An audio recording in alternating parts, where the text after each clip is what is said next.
তাদেরকে আর যাই হোক পালাইতে দেওয়া যাবে না।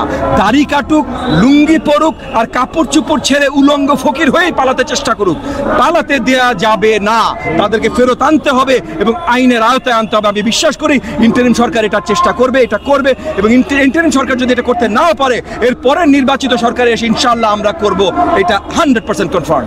দেখেন, সজীব ওয়াজেদ জয় সম্বন্ধে কোনো কথা বলতে গেলে এমন ধরনের কথা বা শব্দ মাথায় চলে আসে বা মুখের কাছে চলে আসে যেগুলো হয়তো ক্যামেরার সামনে বলাটা এমনিও ঠিক হবে না। কিন্তু সজীব ওয়াজেদ জয় যেভাবে কথা বলেছেন, এটা বাংলাদেশের নাগরিক হিসাবে, উনি যদি নিজেকে একটুও বাংলাদেশের নাগরিক ধরেন, বাংলাদেশি নাগরিক হিসাবে এর থেকে বড় ট্রিজনাস আর কিছু হতে পারে না।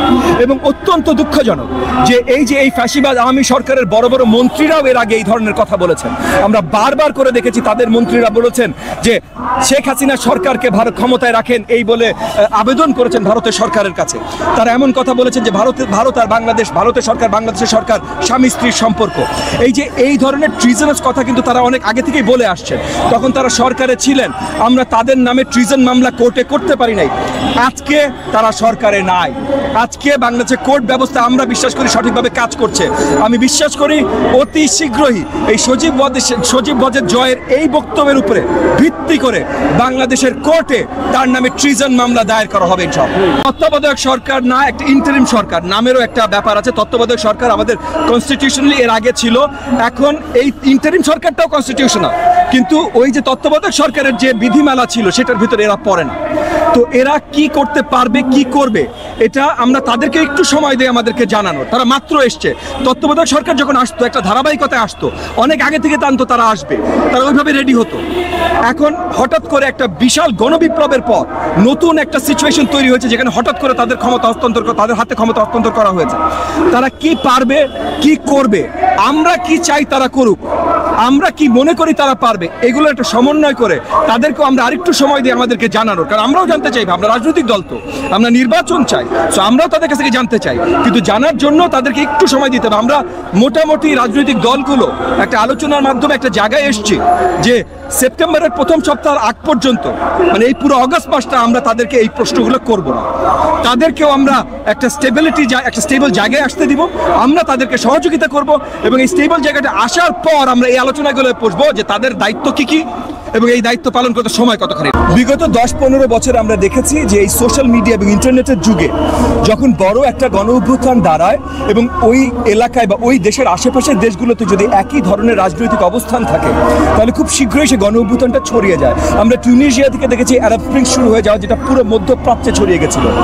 বাংলাদেশে যে আমাদের ছাত্র জনতার যে শুরু করে যে গণ অভ্যুত্থানটা পরে পুরো জনগণের ভিতরে ছড়িয়ে যায়, এই গণ অভ্যুত্থানটা পাকিস্তান, ভারত বা আশেপাশের দেশগুলোতেও ছড়িয়ে যাওয়াটা অত্যন্ত সম্ভাব্য শুরু থেকেই ছিল।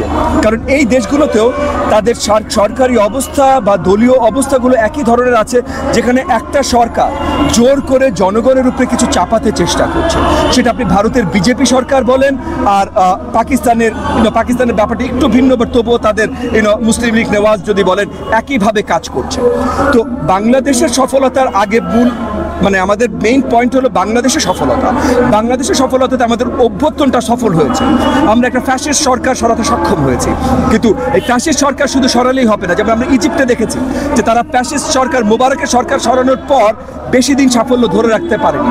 আমাদের জন্য অত্যন্ত গুরুত্বপূর্ণ যে স্বাধীনতা আমরা নতুন করে নিয়ে এসেছি, সেই স্বাধীনতা ধরে রেখে যেন সেই স্বাধীনতার যে আসল সেন্টিমেন্ট, যে আসল ফিলসফি, সেই ফিলসফির অঙ্গিকে আমরা নতুন সরকার গঠন করে আমরা বাংলাদেশের জনগণকে সেই ডেমোক্রেসি, সেই গণতন্ত্র ঠিকভাবে দিতে পারি। দেখেন, ভারতীয় মিডিয়াতে মিথ্যাচার যা না হচ্ছে তার থেকে বেশি ভারতীয় সোশ্যাল মিডিয়াতে মিথ্যাচার হচ্ছে, এবং ভারতীয় সোশ্যাল মিডিয়াতে যে মিথ্যাচার হচ্ছে সেটা আমরা ধরেই নিতে পারি যে ভারতীয় সরকারের কোনো একটা উদ্দেশ্যে যে এই হাসিনা সরকারকে সহযোগিতা করার জন্য বা হাসিনাকে সহযোগিতা করার জন্য তারা এই জিনিসটা অব্যাহত রেখেছেন। আমি তাদের প্রতি আবারও রিকোয়েস্ট জানাবো, আবেদন জানাবো যে ভারত বাংলাদেশের সুসম্পর্ক দুজনের জন্যই দরকার, দুটো দেশের জন্যই দরকার।